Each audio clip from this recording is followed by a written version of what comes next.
तर महाराष्ट्रामध्ये पुन्हा एकदा ऑपरेशन धनुष्यबाण सुरू असल्याची चर्चा आहे। ठाकरेंच्या शिवसेनेच्या खासदारांवर शिंदेंच्या शिवसेनेची नजर आहे असं सांगण्यात येत आहे। उद्या गृहमंत्री अमित शहा ठाकरेंच्या शिवसेनेच्या काही खासदारांसोबत चर्चा करण्याची शक्यता वर्तवण्यात येते। वारंवार शिवसेना नेत्यांकडून ठाकरेंचे काही खासदार संपर्कात आहेत असा दावा करण्यात येतोय। मात्र पक्षप्रवेशांवर तांत्रिक अडचणीच्या शक्यतेमुळे सध्या वेट अँड वॉचची भूमिका घेतली जाते। दरम्यान ऑपरेशन हे सांगून करायचं नसतं अशी प्रतिक्रिया शिवसेनेचे प्रवक्ते संजय शिरसाट यांनी दिली। तर शिवसेनेकडून होणाऱ्या दाव्यांची संजय राऊत यांनी मात्र खिल्ली उडवली।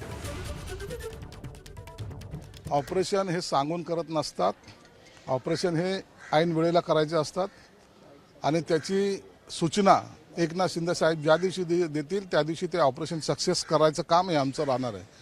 अनेक आमदार आणि खासदारांच्या संपर्कात आहेत, हे तुम्हाला काही दिवसात दिसेल, परंतु योग्य वेळ जे काही मॅजिक फिगर जी लागते ती मॅजिक फिगर मॅच झाली की हे सगळं ऑपरेशन सक्सेस होणार आहे। माननीय उद्धव ठाकरे साहेब,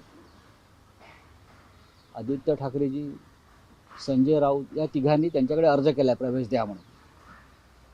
तेवढंच बाकी आहे आता की BKCच्या त्यांच्या सभेमध्ये आता आम्ही तिघेच प्रवेश करायचो बाकी आहोत, बाकी सगळे त्यांच्या पक्षामध्ये आलेले आहेत। दावोसमधून जाहीर करावं त्यांनी, ते बसलेत नाहीत तिकडे उद्योगमंत्री।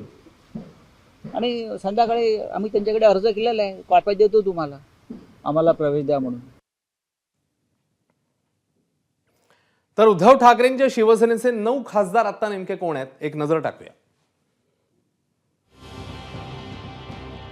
दक्षिण मुंबईतले अरविंद सावंत, दक्षिण मध्य मुंबईतनं अनिल देसाई, उत्तर पूर्व मुंबईतनं संजय दिना पाटील, परभणीतले संजय जाधव, धाराशिवमध्ये ओमराजे निंबाळकर, यवतमाळ वाशिममध्ये संजय देशमुख, तर शिर्डीमध्ये भाऊसाहेब वागचौरे, हिंगोलीमध्ये नागेश पाटील आष्टीकर आणि नाशिकमध्ये राजाभाऊ वाजे हे एकूण 9 खासदार सध्या ठाकरे यांच्या पक्षाचे। या सगळ्या पार्श्वभूमीवर पक्षांतरबंदी कायदा नेमका काय सांगतो जाणून घेणं महत्त्वाचं आहे। आपण बघूया।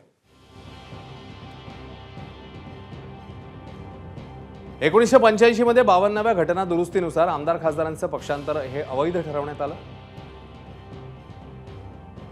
पक्ष बदलल्यास आमदार किंवा खासदाराचं सदस्यत्व रद्द होतं। तर एकूण संख्येच्या 2/3 खासदार आमदारांच्या गटाचं पक्षांतर हे वैध ठरवलं जातं। 2/3 खासदार आमदारांच्या गटाचं मान्यतेनंतर अन्य पक्षात विलीनीकरण हे वैध मानलं जातं। राष्ट्रपती पदाच्या निवडणुकीत पक्षविरोधी मतदान केलं तरी आमदार खासदार अपात्र ठरत नाही। सद्यस्थितीत उद्धव ठाकरेंच्या शिवसेनेकडे लोकसभेतले 9 खासदार आहेत। पक्षांतरबंदी कायदा टाळण्यासाठी 9 पैकी 6 खासदारांना गट स्थापन करावा लागेल। तर 6 खासदारांचा गट लोकसभा अध्यक्षांनी मान्य केल्यानंतरच अन्य पक्षात विलीनीकरण हे शक्य आहे। एबीपी माझा, उघडा डोळे बघा नीट।